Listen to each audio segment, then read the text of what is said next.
Wired access. We'll do it live.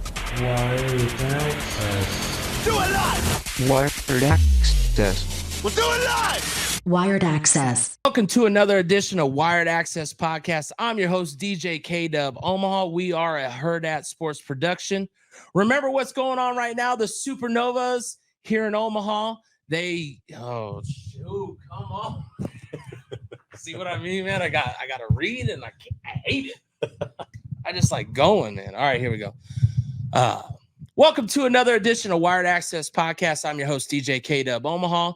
We're in season 2, episode number 4. We appreciate those that like, follow, share everything, because without you, we can't share the stories of these athletes, coaches, to make sure that you might find one bit of message that you could share with someone else. Also, remember, though, locally, there's a movement in volleyball. Come join the movement.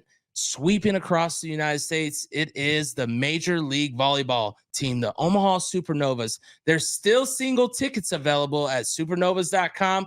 But remember, the Supernovas roster is made of Olympians, NCAA champions, and All-Americans. And I could tell you from experience, there's people with pro experience of 15 plus years, because that's how far behind we are. But here we go. Witness the world-class talent and experience the excitement. And I could tell you from my experience, it's always electrifying. And their next game is always at supernovas.com. Super easy to find. Today, we are sharing the story of Major League Baseball player for the Detroit Tigers, Max Anderson. But it goes even deeper than that. We have former Husker, former Millard West Wildcat, former played for our co-host here, Brian Southworth of Wired Training Center. Welcome to the show, Max. I'm so glad we got this locked in, because people have no idea how hard schedules are for everybody that wants to play at a level like yourself. Welcome to the show, man. Yeah, I appreciate being here, and I appreciate you guys having me. All right, so you've known this guy, and obviously we'll get to where you are today, but you've known this guy since, I mean, you were a little kid. You probably were the one out there picking the dandelions, maybe looking at the butterflies. What do you remember the first time you met Brian? Oh, man. Let's hear this one. It was, I think I was 10, maybe 11. And it was really like my first time playing like competitive, like truly competitive baseball. And I don't know. I just remember having probably the most fun playing baseball that I've had in my life.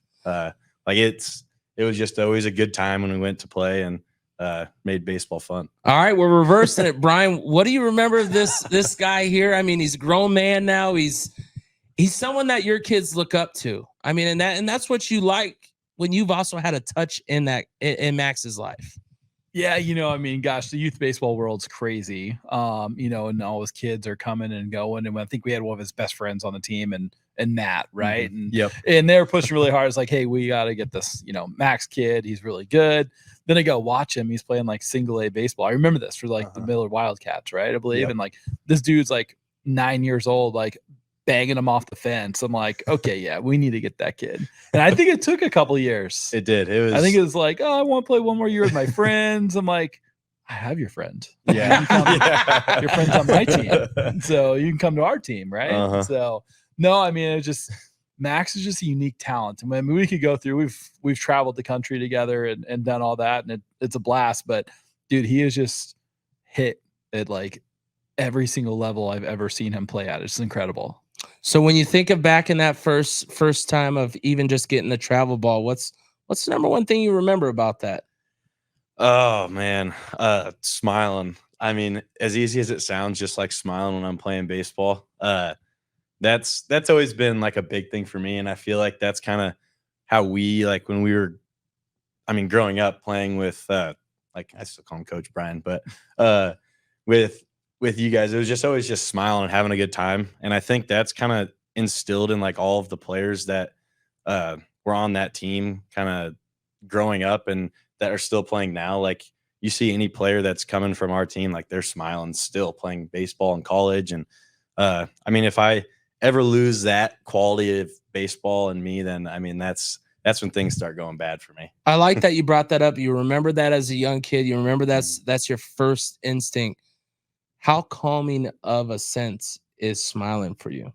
It's everything. Once you make baseball more than a game, that's when things start meaning more than they should. And I mean, it's just a game, just like Brian's kids are playing right now. Like, they don't know it any more than just a game right now. So why should I think of it any more than that when I'm on the field playing as well? Traveling. What's the first thing you remember when you first get to travel?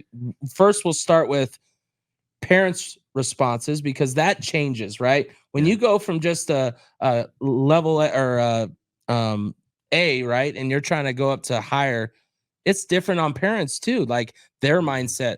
Most moms go, it's just baseball. Who cares? You know, what do you remember That's back your then? mom. Oh, yeah. That's Yeah. She is. Sorry, I didn't mean to make a description of you, ma'am. No, she's exactly like that, but she'll go on any trip and just kind of be along for the ride and kind of just do whatever's at. I mean, she'll just take me there. And I mean, growing up, I had 2 older siblings, so it was when everybody got to come, it was pretty cool. But my parents always made sure to come with me. And then sometimes, like I like you said, I had my best friend on the team, so I could go with them. And it's some of the best memories that you have with your parents and friends, being able to spend like weekends in new places that you don't get to go unless you're playing baseball. So you don't remember how many championships you won? You don't remember how many tournaments you won?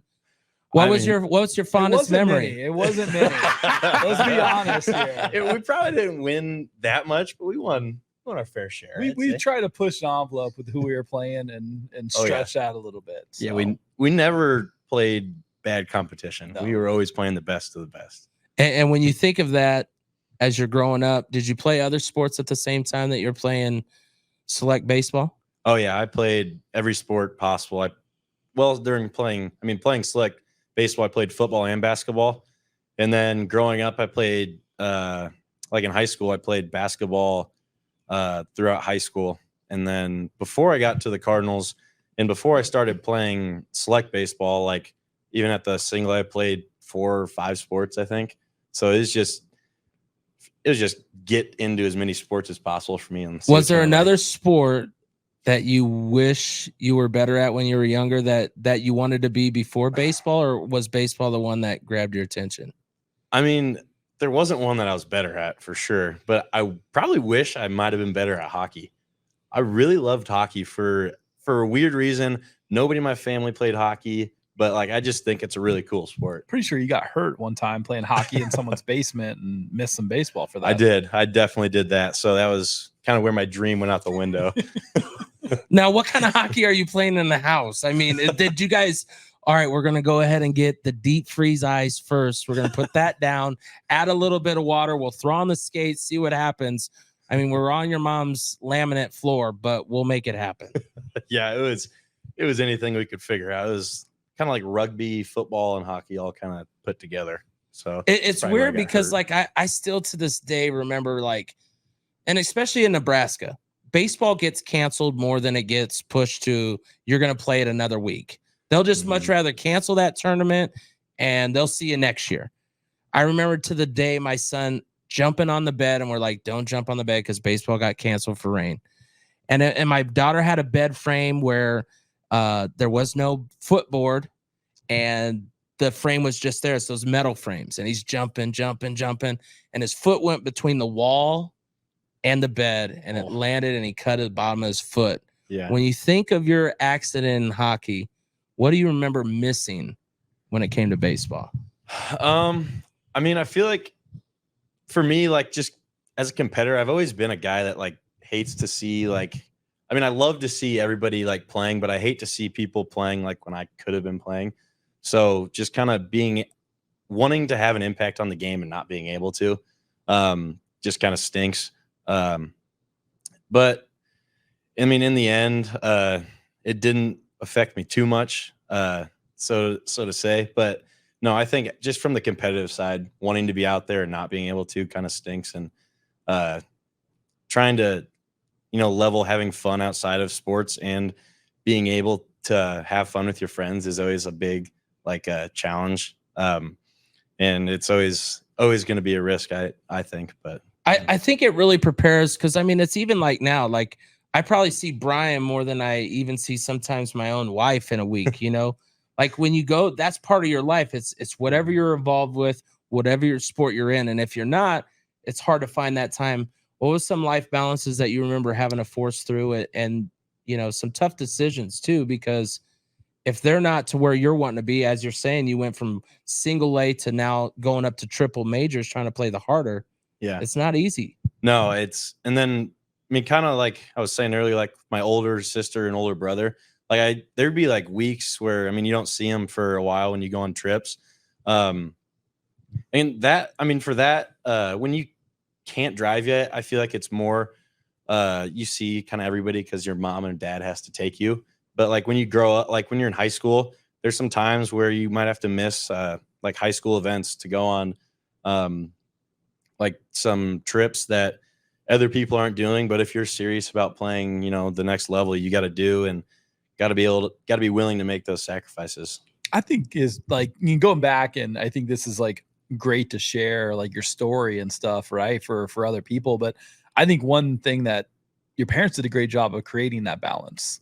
Yeah. You know, and like, I mean, there was times like where Vicky is like, he's going to take 8 weeks off after the season. Mm-hmm. Right. Like, yeah, there and, was. And, you know, there's nothing wrong with that. Right. Like, you know, you need a break. Like ultimately, you know, what's best for you. And I think understanding that it's okay to go do other things and be a kid and do that. It's super important because right now there's so many competing demands. And that's right? not the perception. That's not what people. And it's way worse now than 8 years ago, you know, when you're playing with, you know, little league. So. Yeah, it is. I think that's a very important thing, to do other things other than just baseball. What'd you feel as the athlete? Because some people want it. Some people want it that bad that they will do everything and anything, even at that age. I mean, hence why you see some kids more going to a single sport before they even hit high school to enjoy the moments. Yeah. I mean, as an athlete, I was always in a battle with myself of wanting to do like everything. So I was always this season that, and then like you said, like for 8 weeks, I wouldn't even like touch anything baseball. I'd go play basketball. And I think that's kind of what kept me excited to come back to baseball. It was playing those other sports, seeing maybe friends I didn't get to see. And I think that's so important for people to like not only athleticism, but just get your mind off of sport and not get burned out too early. Because that's a real thing. People get burned out. As you're growing up and you're going from like your middle school to high school, and there's baseball decisions that have to be made. What are some of those things that you remember, whether you're going to play the travel team or play the Legion ball, or and what went into those decisions? Yeah, so I played Legion ball my whole way through. COVID, my senior year, kind of affected that, just to stay home and play. But no, I was always a guy that wanted to stay home and play with my friends, really what it came down to. And that's what I did. And I think I truly believe that in my mind, like if you're good enough, no matter what, somebody's going to find you and your name will get out. And that's just my experience. I mean, there's definitely other ways to get recruited, and not saying any of those are bad, but I mean, for me and just my lifestyle, it was the right decision for me to just stay home and play Legion. I think it's a great way to spend your summer. I loved and never had any regrets. Brian, of course, there's programs out there, prospects, all that are making minds go weary. What do you feel? Is it based off the athlete? Is it based off of their final destination that they're looking? What do you think it's more off of? I think both those things. You know, I think every kid, every family has different, like, you know, values that they value and different goals where they want to go. So I think that's a big one. Finding the best fit for you that kind of aligns with those values and goals. And for Max, like very close to his family, you know, and I think the goal was always to play in Nebraska. Yeah. And it was a little unique path to get back to Nebraska. And like, there was, you know, probably some tears and everything else in between. But ultimately, like, he saw the path of playing at Millard West and, you know, staying home in front of those coaches. I think we talked about that at one point. Yeah. That was the best path for him, and it worked out. Right. Mm-hmm. Yeah. It worked out great. Yeah. Now you see all these kids doing the big showcases, what do you think? The one showcase, what did you do? The 60? Yeah. What do you think that impacted for you, and what made you decide that was the one that you wanted to do? I mean, I thought that was kind of always like the big like the big like universal one that like everybody comes to, and it kind of was a pretty cool thing to get invited to if you're really serious about like wanting to get drafted. I do think the PBR Futures games are also really cool. I was going to play in those, but Legion Ball actually kind of conflicted with that. That's kind of a crazy story. But go ahead. I mean, that's the best part of this is because kids go through that mental part. Do I want to go be seen at this Futures? I mean, I feel I'm the future, right? And that's what it's about. Or do I want to hang with my boys that are grinding in the summer? Because that's what Legion Ball is. Yeah, it's grinding. It is a grind through the hot summer, but at no time are you regretting who you're doing it with. Yeah, no, it was kind of a weird thing where we scheduled like PBR Futures. I was going down there, driving down and drove up to Indiana, and a 9-hour drive, and we get there, and my Legion Ball coach calls me. He's like, "Hey, I don't think you can play in like the Futures games, like not because of me, but like Legion rules, because we were still playing and we were going to the regionals in North Dakota." So that was he called me and was like, "Yeah, the rules like say like if you play in this, like you can't play in Legion regionals." And I was like, "Oh wow, that's like a wake up call," because we had just gotten to Indiana, like we're ready to go, about to get things going, and then he called us, and I was like, okay, well, I can't really let my guys down for Legion, so we stayed the night there, and then we drove back the next day, and next week I was going to play regionals, and we ended up losing, but I think it was the best decision for me. Yeah, I mean, that's a tough decision because ultimately you're uncommitted at that time. Yeah.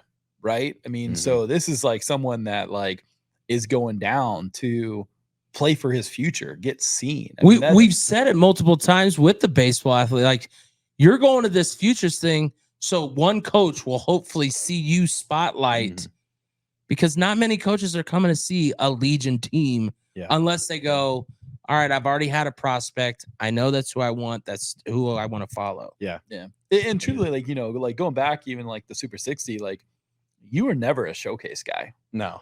I mean, there is a difference between like showcase guys and gamers, right? So like, I would even go back to Super 60. Like you probably felt like you underperformed there. Oh yeah. And just about any showcase, but like the numbers don't lie. Yeah. Right. Like, when he's in a game, there's no better player. Right. Yeah. No, I completely agree. Thanks for bragging for me. But yeah. No, but that's tough. I mean, because that's like the future even puts more in the Futures games. Like the Futures games, you get to go play.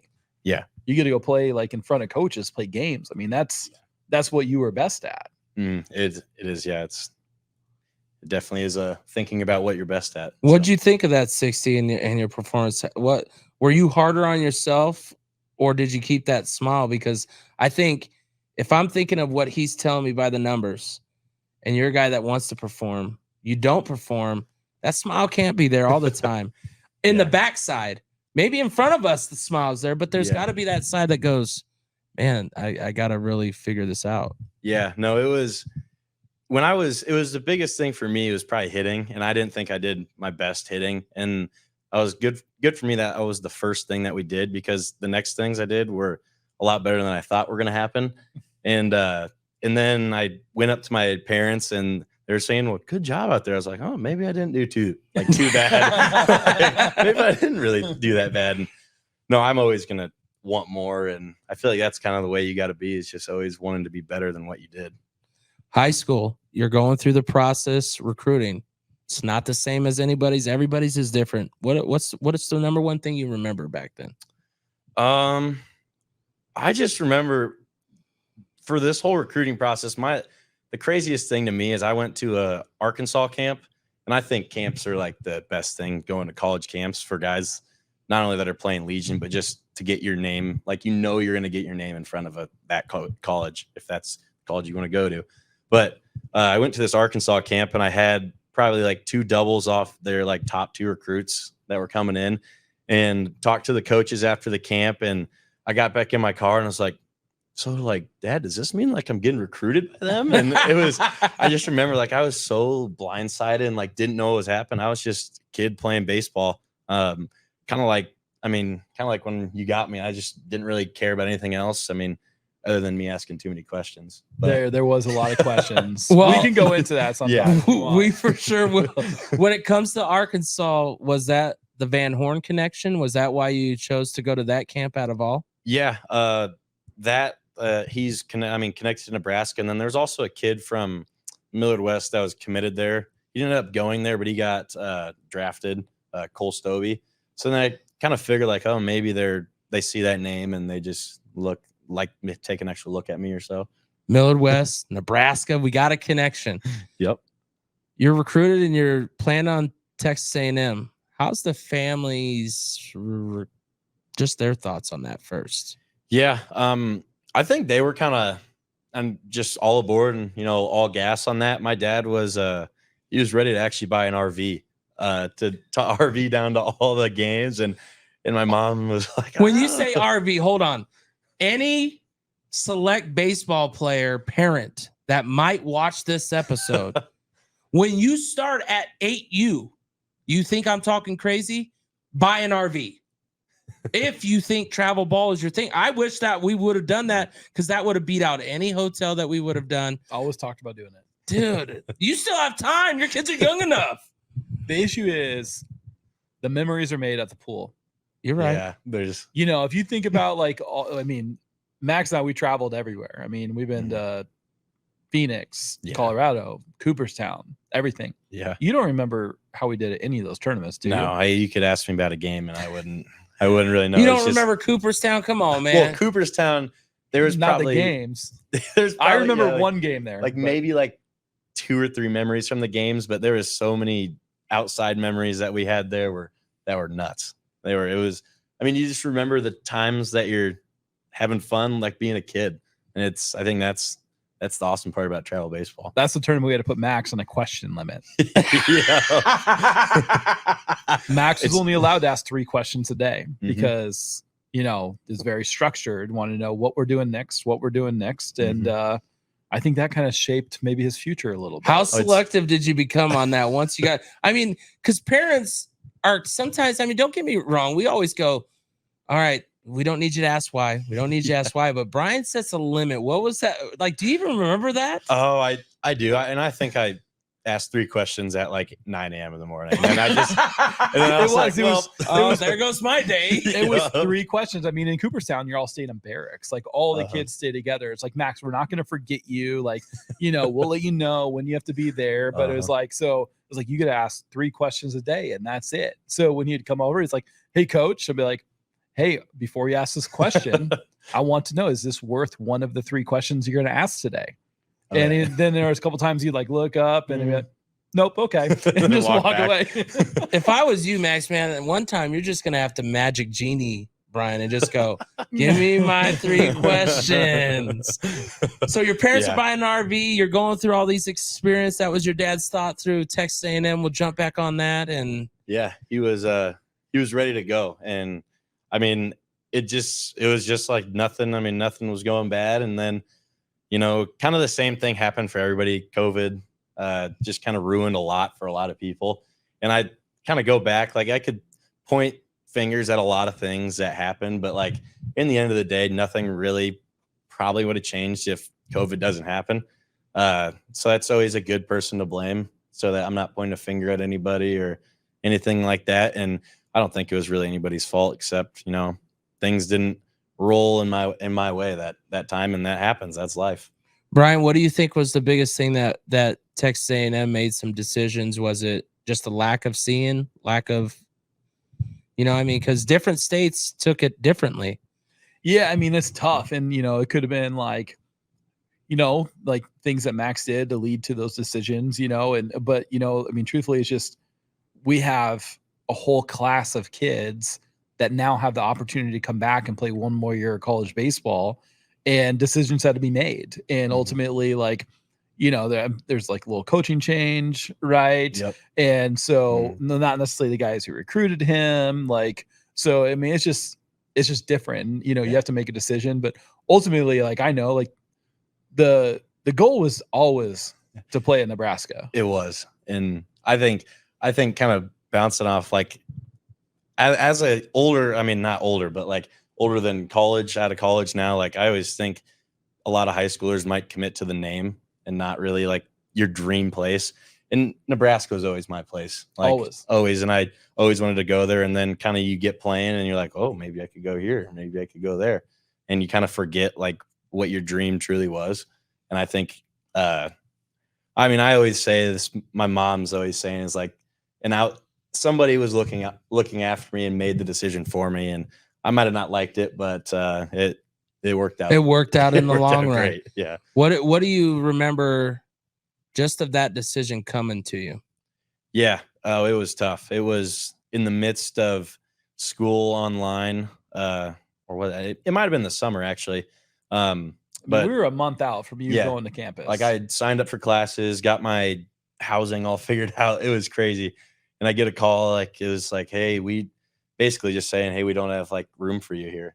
And I was like, okay, well, what's the next step here?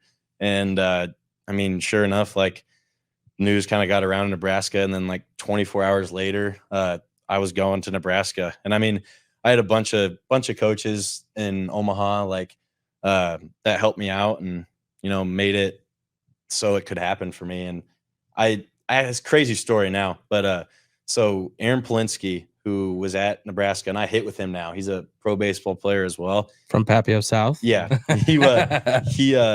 He signed with the Yankees, I think 2 days before I got let go from A&M and opened up a spot for me. So, I mean, kind of small world type of deal, but like he's kind of the reason that I could go to Nebraska. They always say like you're like what is it?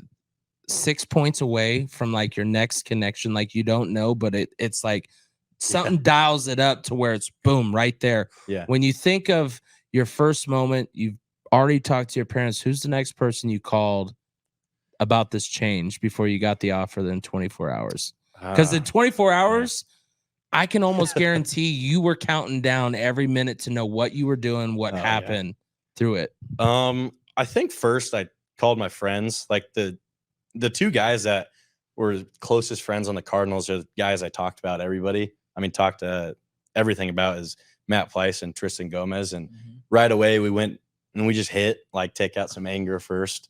And then I think I called like probably you, Scott, Raleigh, kind of everybody to just kind of see like, hey, what should I do?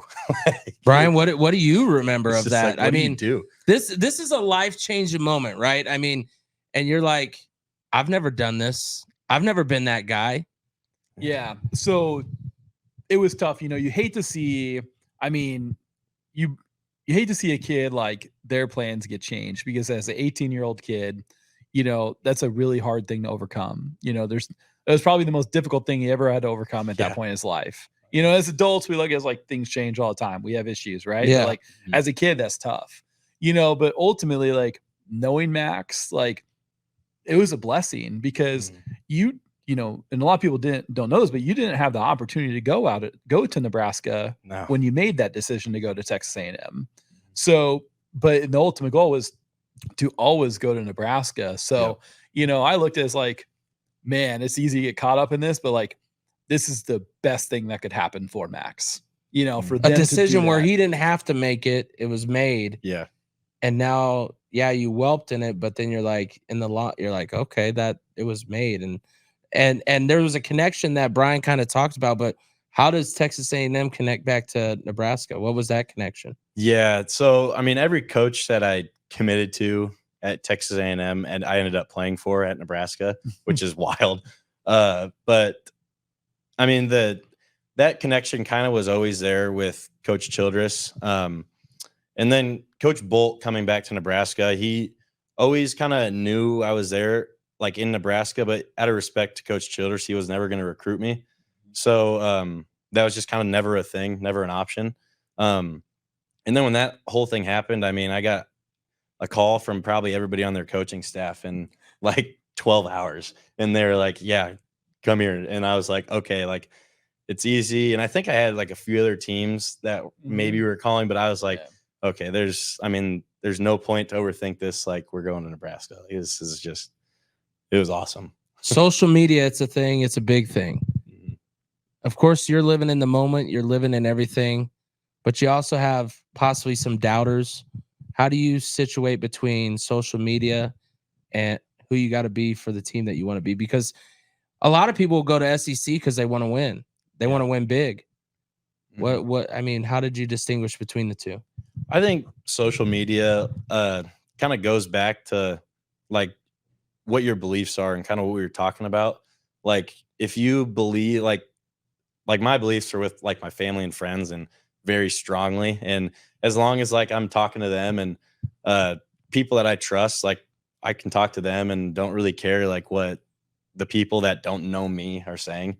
That's a big thing for me, is that like people that don't know me can say anything they want about me and it won't affect who I am or what I do. And I think kind of growing up and playing with like the Cardinals and all those people, like we were so like, like make fun of each other, and that kind of gets you to a point like where it's just like, okay, like I don't really care, like I'm just gonna keep on doing me. And I honestly think like that's a reason of like who I am and a player today, is just like I don't really care, like just go and play. I mean, if you believe people when they tell you how good you are, you're also going to believe them when they tell you how bad you are. Yeah. So, I mean, it's best just eliminate all the noise. And like you said, like you have your circle of people you trust, the opinion you trust, and keep it small. I could say for myself, like, I hate when people will go like, you're just doing a really good job. And I'm like, I don't need that reassurance of who I am.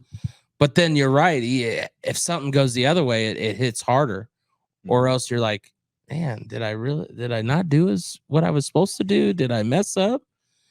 When you look at all the past and all the things that you are, when it came to Nebraska, what was the biggest thing that you were hoping to change and bring to that culture?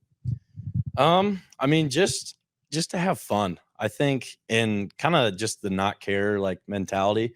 I didn't know, like when I committed, I didn't know anybody when I committed because I didn't go on any visits. I didn't meet any of the players. I mean, I knew guys like that went to Millard West and Millard South, but I didn't know anybody.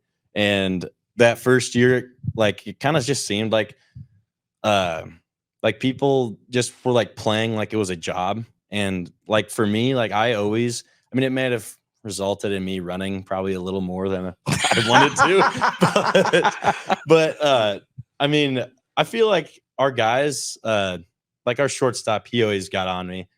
Spencer Schwellenbach, who's now a pitcher for the Braves organization. And he was always like, yeah, Max, before you got here, I was like super like into it. And now like, it's just like, you make me smile a lot more. Like maybe it's because I do some, dumb things or that, but like, he's like, I just have more fun playing. And I think that's kind of the biggest thing that I bring to baseball. I mean, yeah, like the on the field stuff's good, but I think just being able to have a good time, I think is really important. What do you think was the biggest struggle that you had being able to do D1 college work and be the athlete that you needed to be?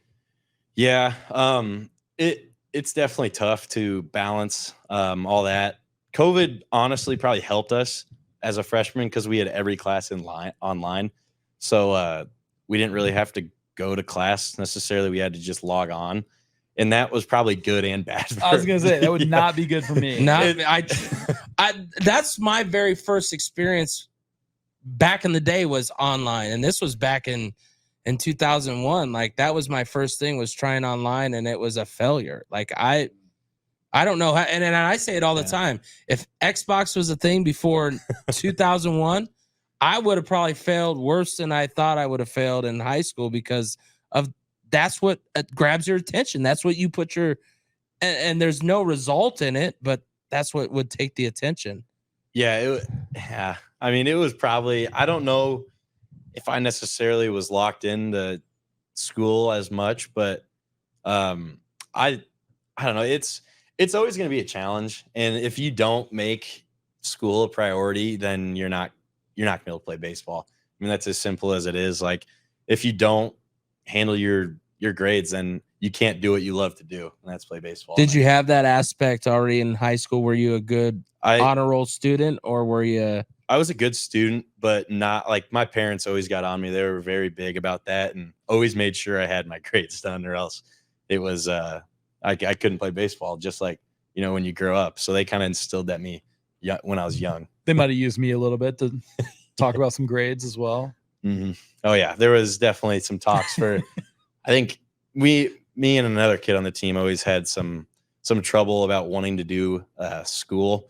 Me and Trey always had. We always had some. Just, you know, when you play baseball, you don't really want to, like, you just like, oh, I'll just play baseball the rest of my life, and you got to do it. My kid's the same way right now. Gunner, it was like, Yeah.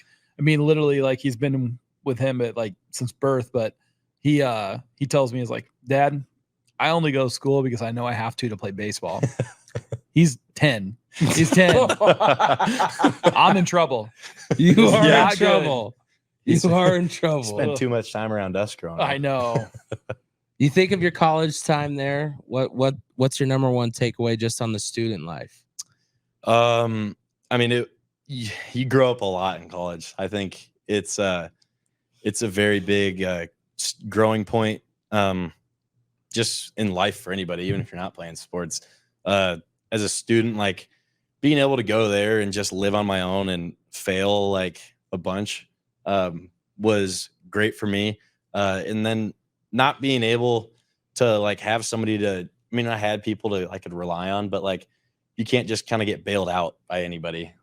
You got to mess up, and you got to realize that you mess up, and kind of like we were talking, like when I was younger, like things change, like, oh, it's the end of the world. But like when you're in college, things are changing and you're not getting your way. And I think that's just a big, you know, stepping point in life is that. What did you do the basic business degree like everybody else? I am a business management degree. Yeah. And yeah, I don't know if I would have been able to handle anything else though. So you go through 4 years at Nebraska, right? Or did you play a fifth? Three, yeah. 3 years at Nebraska. You've seen a lot of ups, a lot of downs. What's the thing that you think that you and your teammates left? I think kind of, you know, a hard working culture, but at the same time, when you play, like, it's your time to play. It's not the coach's time to play. It's like, you're going to go out there and you're going to have a good time. And while you're out there, you might as well give 100% because why not? You know, I think that's kind of a culture of Coach Bolt. And then also kind of the players that came before us, and then us kind of carrying that on. I think that's kind of like the main thing that they wanted to, you know, get instilled in kind of everybody that comes through, is that we're going to play hard, but we're going to have a lot of fun while we're doing it. And I've been very blessed to have coaches my whole life that kind of think the same way. In a sense, is that, like, if you're not playing the game for, you know, joy, fun, like, then why are you playing? It's and it is the number one sport that could make or break you when the mental. Yeah. What is when you're just by yourself, what's your number one thing you go to just not have to think? What's your dummy downtime? What's your go-to to just get away from the everyday grind that you have to do to be the player that you are?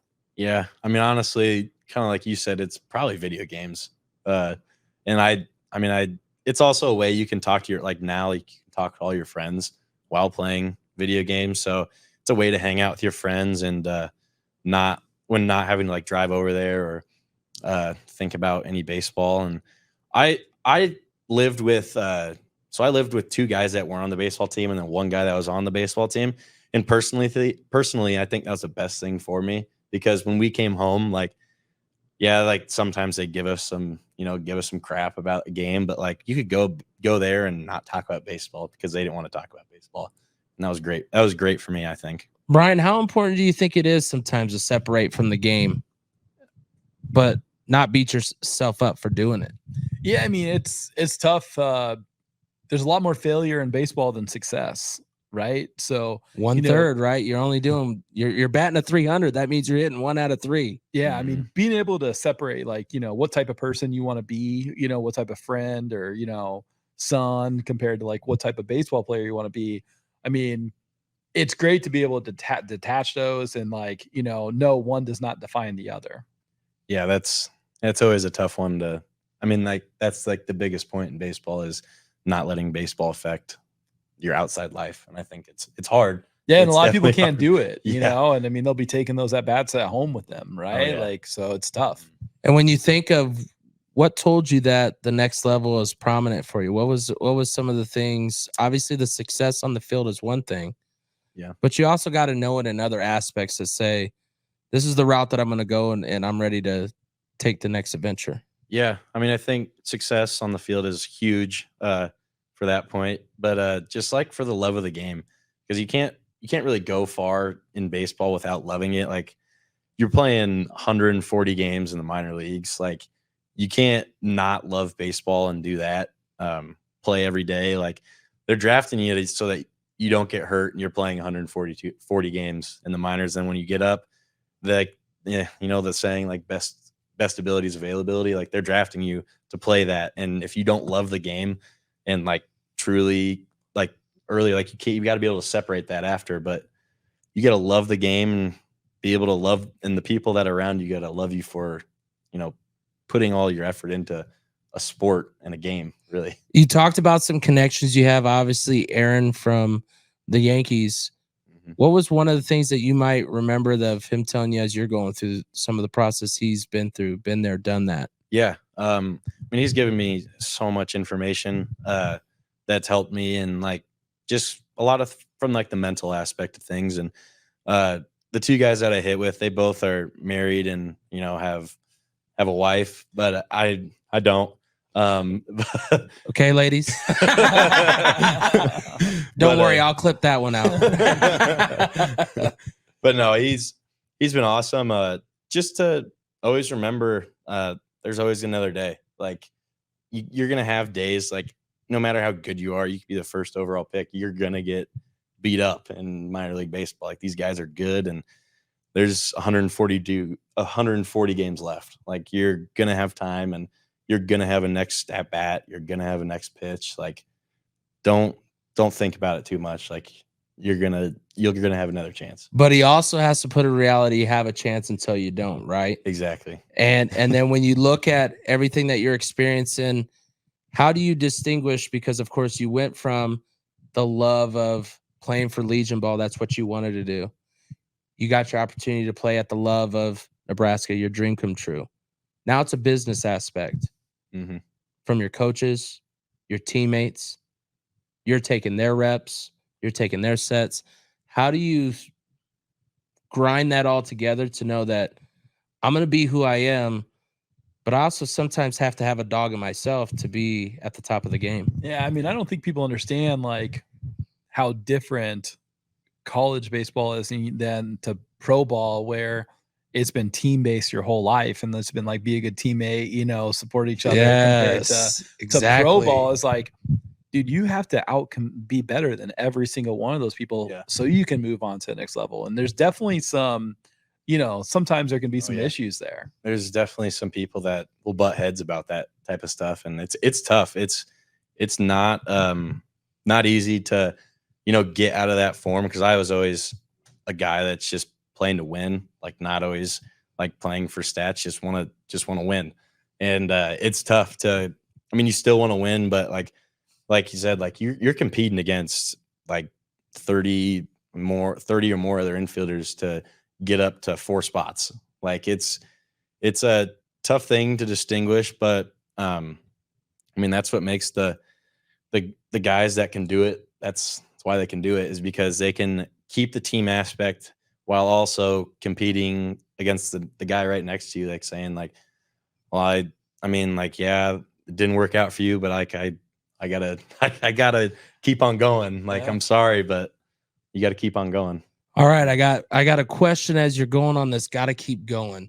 When you look back at your Legion to college to pro, what's the number one messages you received from someone like a Brian that you can resemble each time of how the tides turn, and also your parents to keep you with reality? Because I don't know your parents' status as far as if they were ever a pro anything or even played. How do they keep you level to, because they haven't experienced it. They don't know what it's like. Yeah, it's tough. And I mean, the thing that I always kind of think about or go to is just like keep playing. Like you can't control what's happening on the outside, and like what other people are gonna do or like make a move with you.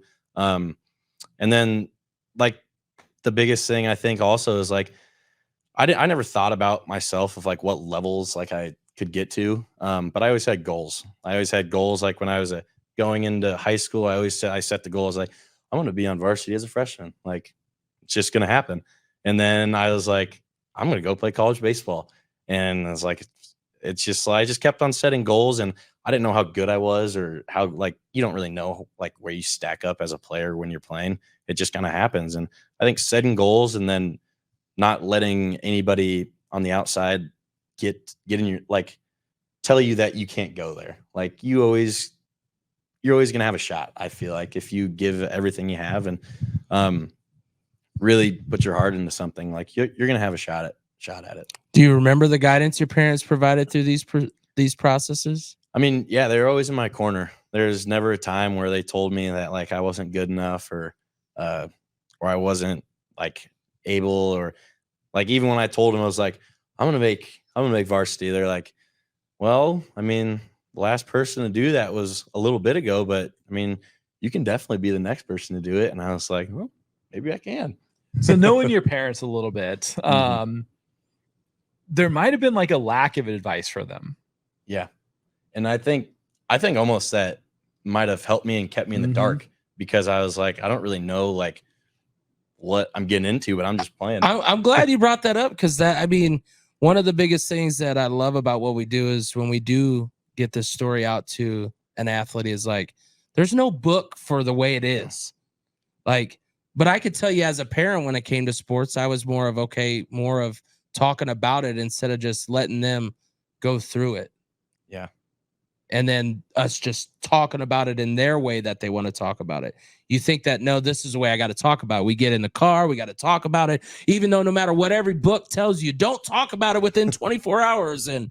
But as a parent, you're living in the moment. You're not thinking of those things. Well, they let Max be Max. Yeah.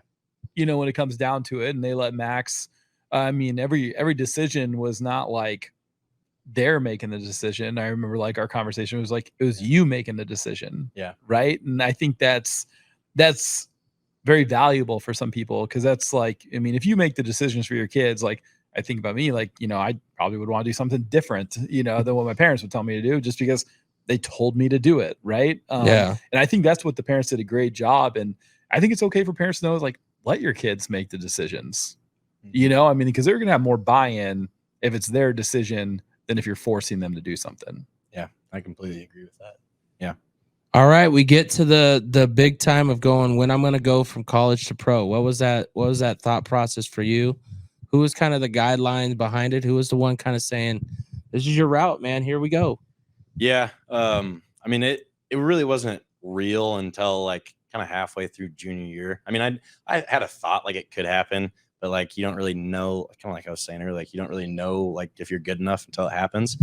And I mean, kind of now with pro ball, it's more of like advisor agents type thing, and those are kind of the guys that have seen the pro guys and seen college guys, and those are almost are like your life coach when you get to that level. And so I have a very good connection with my advisor, and I'd known him since I was a freshman, or he was kind of like my advisor during that. So he helped me out. I was like, no, like this is like a real thing that could happen. Like you're pretty good. And if you just keep on playing and things will handle themselves. So, I mean, those guys help. And kind of like we were taught, like my parents, they didn't know if I was good enough. And then my advisor kind of the same conversation with them as he had with me, and it's like, yeah, he could do it. So how do you distinguish what's real talk and what could possibly be smoke? Yeah. I think it's kind of the same thing as when I was younger, is you got to keep those guys that you trust. And I mean, I just met my advisor like probably 2 years ago. So like when you're in college, you don't know if they're, you know, blowing smoke or if they're not. Like all you can do is trust that like you pick the right guy, you pick the guy that you trust, you pick the guy that your coaches trust. And I mean, it's a lot of trust going blind, but I mean, if you truly deep down are committed to him, then I feel like that's the only way to do it, really. Brian, what do you know about the advisors and how is it a process to find the right advisor? Is it a luck of the draw sometimes? Who you know, who your connections are? Yeah, I mean, I think it's a mixture of both. I mean, you got advisors that are just jumping in that will DM you on Instagram that you like literally they may have never represented a client ever before, and they're looking for him to be his first client. There's a lot of that will go get anyone. And then there's, like he said, I mean, it's always best like find people you trust, that's in your circle. So I'm sure the coaches had a lot of influence, other people be like, hey, yeah, this guy's done right by this guy. Cause I mean, the advisor thing, there's some absolutely like just fantastic people out there. And then there's some people that will like tell you you're the best thing ever. And then completely ghost you before draft day because you weren't where money. You're not where they thought you were going to be. So it's a wild business. Draft day. What's the thoughts on that day? What do you remember of it? What was going through your mind? Who were you hanging around? Yeah, I was with family, like kind of outside family, and then just my friends who I have a very close group of friends that I've known since middle school, and I just always just kind of resorted to them when I need them. And they came out and went to my aunt and uncle's, and I had my phone in my hand probably like for 6 hours, like, and my heart was beating. Kind of resort back to Cooperstown days when I was just nervous. And oh my God, I knew I wasn't going to get drafted in the first round, and I was like just like shaking, and my heart was beating. And it really calmed me down when actually my teammate got drafted in the first round by the Astros, Bryce, and that was like, oh my gosh, like, okay, like this is real, like we're going through this. And then I started getting some texts, and it was like, holy cow, like I might get drafted. And then kind of from the start of at the end of the first round, like the comp picks was kind of just a blur. And it's just like you're on the phone with your advisor, and it's just like, oh my gosh, like this is actually happening. Like I'm getting drafted, and kind of like everything comes back to you. Like this is like a dream when you started playing baseball. It's pretty cool. Team choice. Yeah. Was it whoever wanted me, I want them, or was it a hope and dream? No, it was kind of like I'm ready to play for somebody that wants to commit to me. If they're willing to take me there, then I'm going to give them everything back. What has changed since college ball to pro ball? What's your biggest change? For me, my biggest goal really going to pro ball is that I don't change. I think for me, playing the brand of baseball that I've always played, there's going to be little changes here and there, but staying true to myself is the best way for me to get where I need to be. And I think that's kind of the best thing, talking to kind of my inner circle and guys that I trust. Like they kind of think the same way, like just keep being you. And like, as crazy as it sounds, like don't let people try and change you. Time management's got to change though. What was your biggest struggle, and what was your biggest success on time management? So Nebraska does a great job of preparing you for the pro and like time management. They put a lot on your plate and make you fail. So that was a big thing for me that I Thanks, Coach Bolt. Yeah, I did fail, and like I said, I ran a lot, so that was good for me. But the biggest thing that I kind of saw was like college is not like the biggest jump to pro ball for time management, but kind of like taking those high school guys under your wing and almost teaching them like a freshman in college, because that's what they would be, and just like saying like, hey man, like you can't wake up 5 minutes before you got to be in the field. Like you got to wake up, you got to be awake when you get to the field and like actually be ready to go. You can't just show up. And I think it was almost more like taking that like senior captain type role to those guys that, and I've always been like a helper. So I've always been a kind of guy like that. So I think that was kind of a pretty cool thing, and thing that you learn when you get there. When you look at the commitment level to be the pro that you are today, what's the thing that you had to give up, and what's the thing that you had to add to your repertoire, your routine? I'd say adding is probably just the work every day. I mean, you can't like as crazy. I mean, as easy as it sounds, like it's working every day and creating a routine that you can accomplish every single day, and just finding a way to get something done every day, because there's everybody else out there is doing something every day, and if you're not, you're going to get behind. I think giving up, like you're going to give up times with your friends. There's going to be times that you're like, dang, like that, I must have had a lot of fun doing that. And you're like, well, if I want to go, play pro baseball, then I'm going to have to do this. So that does stink, but having a good group of friends and being able for them to know, like, oh, he's not doing this because he doesn't like us. He's doing this because he's got a dream. So no, it's definitely give and take, but in the end, if that's your dream, there's always going to be things you're going to have to give up, and just a matter of your values and what you're willing to give up. Brian, you've known this guy for probably over 4,000 days of his life. I hate to put it in days, but it's real. Yeah. What do you remember from day one, and what do you think the biggest stride that this kid has made since day one that you're highly impressed with who he is today? Well, one, I mean, we definitely improved on the questions. We have. So a simple rule helped that. Weird. Yeah, but truthfully, like, Max is the same person now as he was when he was 10. And I know that's weird. Like, he has not changed much. The love for the game is still there. He plays a certain way, the same way he played at Nebraska, the same thing I saw him as a 10-year-old, right? Like, he has not changed. He's always stayed true to himself. And that's going to be probably the most important thing going into pro ball, because now you got a lot of noise, like people trying to like help you and change you. And, you got to stay true to yourself, what got you drafted. Yep. So he has not changed. It's crazy to say. Max, we'll get you out of here on this. If there's a message for 10-year-old Max that you wish 10-year-olds knew, a message for high school Max, and a message for college Max that you wish you would share with people, how would those distinguish differently? I mean, I think the theme kind of what I've been talking about for everybody is have as much fun as possible. That's always been the biggest thing for me playing baseball, and don't make it as big as don't make it big, really. And then, I mean, as like you're growing up, I think get as many experiences as you can possible. Like if your buddies are doing a sport you never played, like go play it. If you're, if you're worried, like maybe you're doing something or playing another sport that maybe your coach says, oh, you're going to get hurt. Like, I mean, just if it happens, it happens. That's life. Like stuff's going to happen for a reason.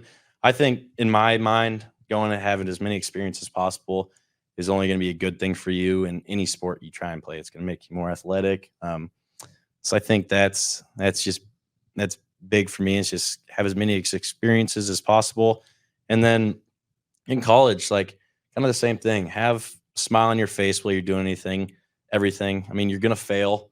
Life's going to change on you. It's going to beat you down, and it's going to make you feel terrible in college. And maybe your coaches will make you feel terrible as well, but you just got to know that you're on a plan for a reason, and you're there for a reason. It's going to lead to something more than what it may look like at that time, but you're always on a plan and somebody's looking over you. There's no better way to end it, man. And I appreciate your time. Yeah. I appreciate Brian with his story with you. Like those little things that kids remember and you remember, just make it about the experience, not about where he won, what he won, how many home runs this kid hit. They might remember one, might remember none, but I could tell you they're living what they want to do, and you can learn a lot from it. Make sure to like, share, do whatever you do. But these messages from these athletes got to get out there, because it might help you get over that next hump. Once again, Wired Access Podcast, Max Anderson here, Brian Southworth, Hurrdat Production. We'll see you next time.